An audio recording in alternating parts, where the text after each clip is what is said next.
After what took place in Lira City, there is no way anywhere under the sun that Museveni can continue talking about Milton Obote and the 1980 elections. It's not possible. You cannot have it on the same plane.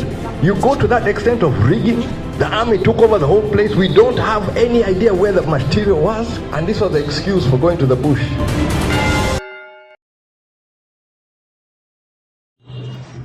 I want this session to be interactive, so I am going to speak broadly about what transpired during the election, and then I shall be opened to any questions or any area which I might not have tackled effectively.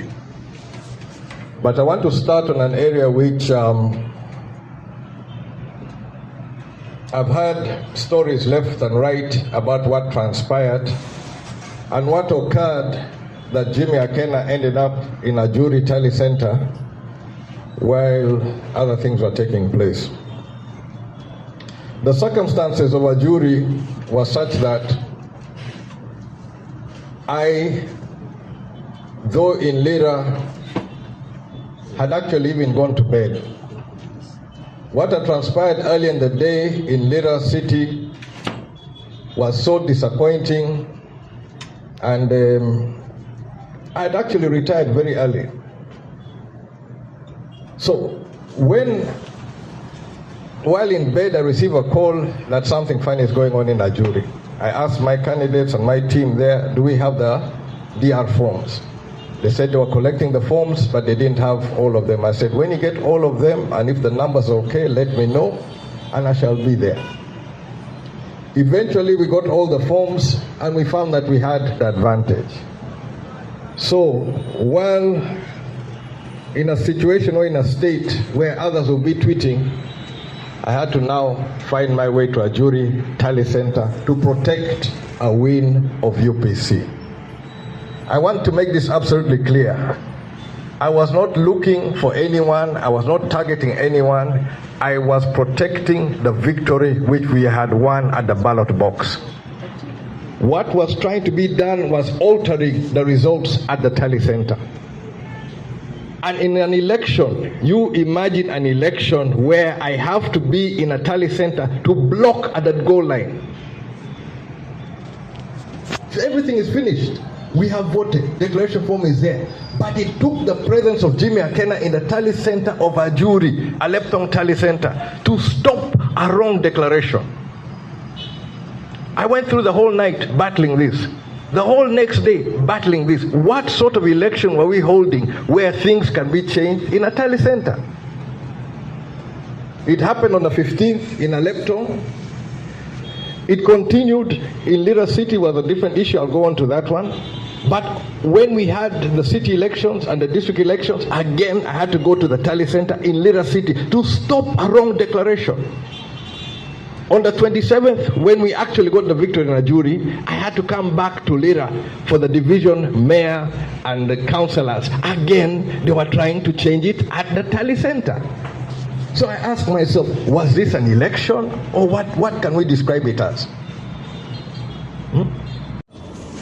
So you have to talk to one another. I have been somebody who's always been engaging in talking. That is why I've been engaged in iPod. That is why I've been able to project iPod and take iPod to where it was, because I'm prepared to talk to people who even I don't agree with or they don't agree with me. To be able to look at things beyond one perspective. And my attitude on that one is that for the future, we must be able to talk to each other. Now the attitude which we're going for 2031 is that, okay, I'm the one here, anybody else who doesn't want to talk whatever, you'll be in the basement, you'll be in jail, you'll be dead. I say no. I say no. If you insist, fine. We are all going to die. Even you who's threatening others, you're also going to die. So, where do we end? After what took place in Lira City, there is no way anywhere under the sun that Museveni can continue talking about Milton Obote and the 1980 elections. It's not possible. You cannot have it on the same plane. You go to that extent of rigging. The army took over the whole place. We don't have any idea where the material was. And this was the excuse for going to the bush. Elections were rigged. Army involvement, honestly. 2026, I think we have cleared that one once and for all. And I hope for all eternity now, we're not going to keep having this story that Obote rigged 1980, Obote rigged 1980. It is nonsense. What we saw in 2026 across board, don't try to bring that one ever. And this one I must thank the CDF for his rash and careless attitude on handling matters which could be sensitive. He thought he's finishing Akena. He has given Akena a lifeline, and he has put Yoweri Museveni in a position where he will have to get out of this one, but not with the name of Obote. Obote's name must be clean now. We're dealing with issue of 2026. Obote was not there. The other issue which I must raise about the CDF, and I think here in Uganda people are a bit scared to touch on this issue. That was supposed to be the debate.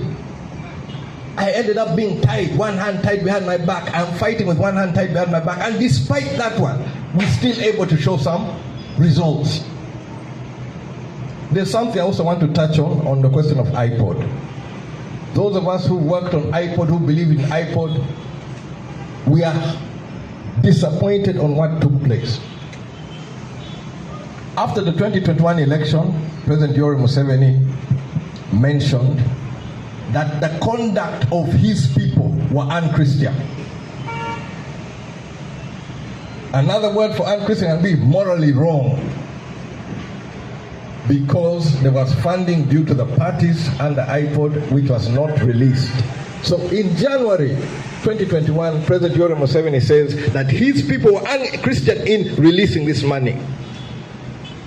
We come to 2025, all throughout, we don't get this money.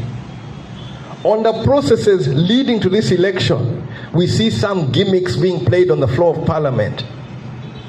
It was one of the sessions where I became very emotional on the floor of Parliament. That's the time I said that this is my last time in Parliament. I could see people doing machinations to deny the political parties resources. But behind the guise of, you cannot speculate. The rules of Parliament don't allow you to speculate. But even if I know what you're trying to do to me is going to hurt the parties, I'm not allowed to speculate. That's why I became emotional. What did they go and do? And how did I describe that? I described their behavior as diabolical. Diabolical means of the devil. Fiendish. That was before election. Now we've gone through another election. What do you describe these people as? Beyond diabolic, it's satanic. Satanic. Their behavior is completely satanic. They have no concern about Uganda. It's about what they can grab for themselves. As IPOD, we're trying to build political parties which can outlast us, which can help anchor our democracy. These are after grabbing, after stealing, and after disorganizing the party. Where are they thinking they're taking this country? And all of you who know the motto, for God and my country, where are you when your country is being taken to the dogs? Or the dogs have taken your country? For me, while I have breath, I will speak. While I have opportunity, I'll speak.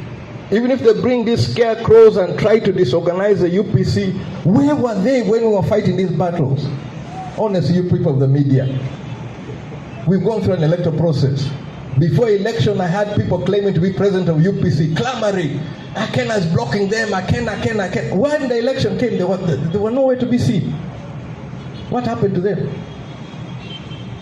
I remember in the teenage days when, we are out and a fight is breaking out, and those who are saying, hold me, hold me, hold me.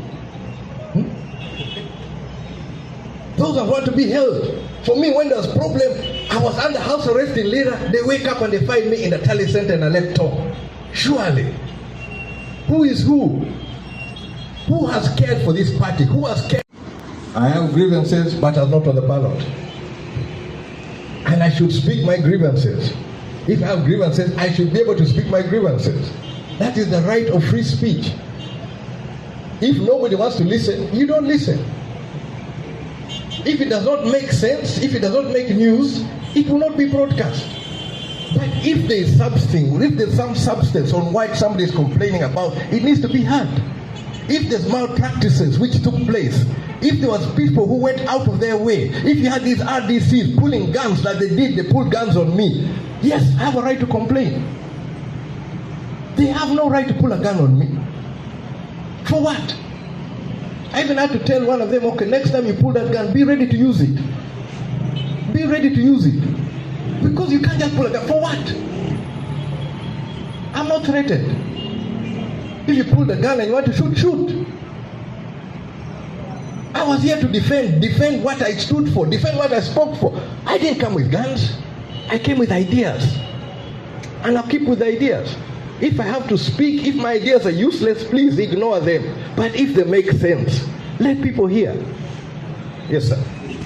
Period, I came across these assistant RDCs, assistant RCCs. Those were just a menace and a disgrace to anything called democracy. In the case of Lira, they were moving around with thugs, moving with sticks on motorcycles, some of them armed, threatening, calling out our leaders, our candidates, and threatening them. One such leader had gone to the army saying he was under threat, was given armed escort. On the eve of the city election, that same person is torturing or threatening our councillor-elect for Lira City, a widow. This man comes there with an armed escort, which he got on the auspices that he was under threat, and he's threatening the UPC candidate. Do we call this an election? In Lira City, I have never seen the sort of deployment which I saw in this election. I don't know if people saw the footages. You find a single file of maybe 2,000 people, 2 kilometers, walking around the city. But there were things which are happening behind the scenes. I distributed letters for agents on the night before. When you moved around the city, you found these people, of course, the ones on foot on patrol. Then I found 2 company strength units on motorcycles, and plus 2 gangs on motorcycles with sticks and moving around. Some of these were threatening our leaders. Some of our leaders were not in their homes. I distributed, I saw what was on the street, and I knew this did not augur well. Election day, the failure of the BVVK machines left us all in confusion. In Lira City, our agents were chased from the Electoral Commission stores at 6:45 in the morning. In other words, I lost sight of all the voting material at 6:45 in the morning. They did not appear in many of the polling stations until after 2 p.m. As we investigated where they were and what was happening, there were many things we came across, which I must state clearly, my views at the end of an election is the people who must be the winners. And you see it and their attitude, celebration, satisfaction. The process of election, we debate ideas, we debate issues of where the problems of Uganda are or where the issues are. And hopefully it is well expressed at the end. What took place was, at least in Lira, this result of Lira is the army, decision of the army, not the decision of the voters. And in some of these issues, I must thank God. I thank God for small mercies, because I can say this clearly without any.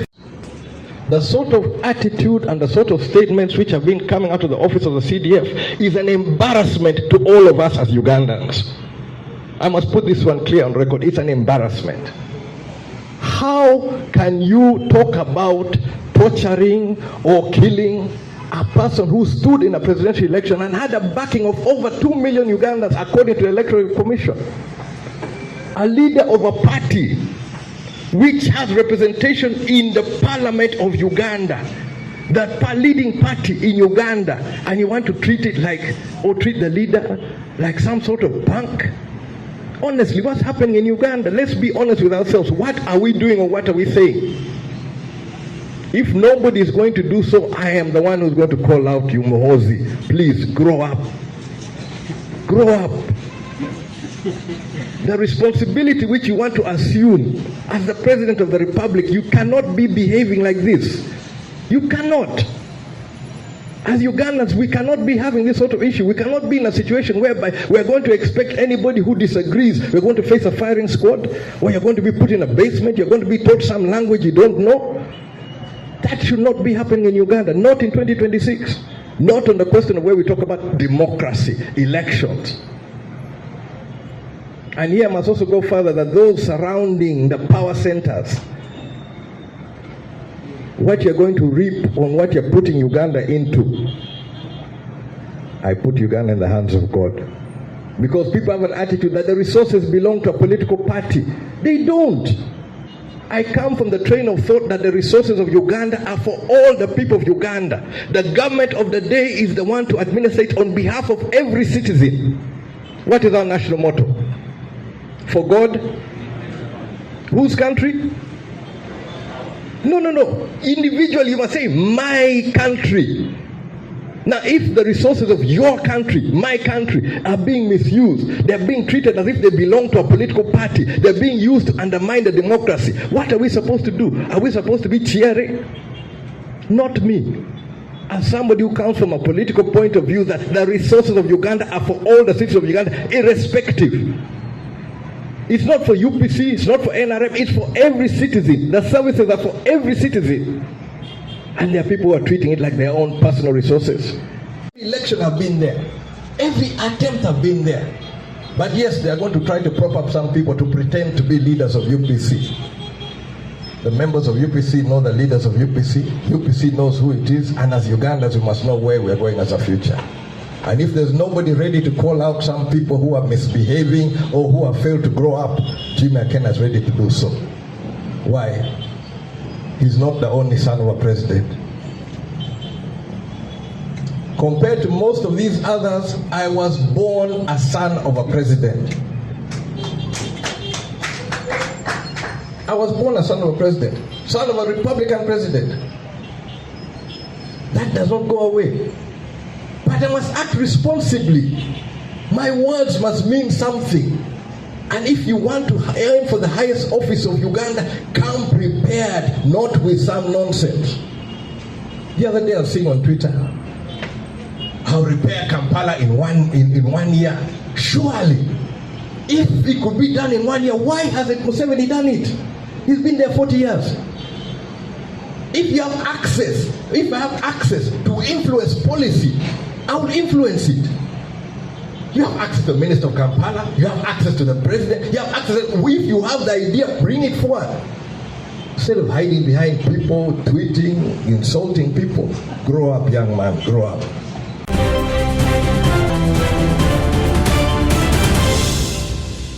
Thank you for watching Lango News channel. Please subscribe for more updates.